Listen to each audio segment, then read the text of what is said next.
علي تهنوي رحمه الله فرمایي تکشف کې لزر واره یا بلکې یو لک واره ذکر دا خپل په کور کې یو طرف ته دی خو سل واره ذکر لس واره ذکر په دربار او خانقاه کې بل طرف ته دی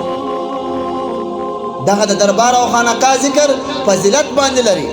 چیرې چې مکان فضیلت پیدا کی زمان فضیلت پیدا کی الته عمل خپل فضیلت پکښ پیدا کی داغه یو لمونځ دی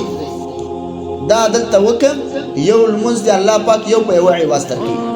خو په مکه مکرمه کې وکړه مکه مکرمه کې وکړه دا یو لمونځ دی په یو لک لمونځو دی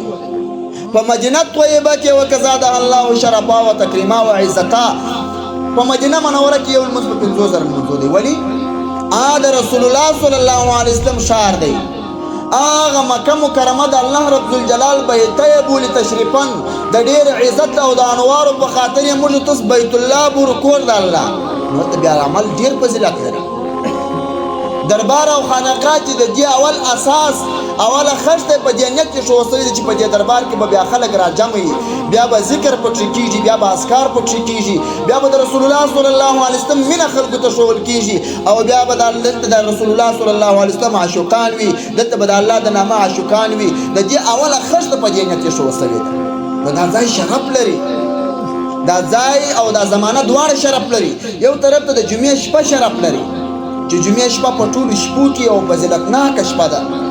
عام شپو کې که سړی درود ووایي د الله رسول صلی الله علیه وسلم وایي ما ته ملایکې رارسي خو که د جمعې په شپه باندې درود ووایه د الله رسول صلی الله علیه وسلم وایي زه خپل په غوږو اورم د نورو شپو څخه یې فرق ورکړی دی یو طرف ته چې شپه فضیلت پیدا کړي بل طرف ته دي دا مکان چې په کوم ځای کې راټولې دا فضیلت پیدا کړي بل طرف ته دا کم خلک چې سره راټولې دا فضیلت پیدا کړي غالبا به عمل پکې فضیلت لري تاسو که مجموع الرسائل د علامه بشاوري وګورئ هغه پر دې باندې یو عنوان یې شوی دی چیرې دعا قبلې شي یو ځای عنوان دا یې شوی دی چیرې چې د ذکر محفل وي او خلک د ذکر دپاره راټولې په دې ځای کې دعا قبلې شي یو ځای دا پکښې راخیستی ځایونه ډېر راخیستي یو ځای دا راخیستی چې چیرې د ذکر محفل وي او د ذکر د خلک راټول وي دلته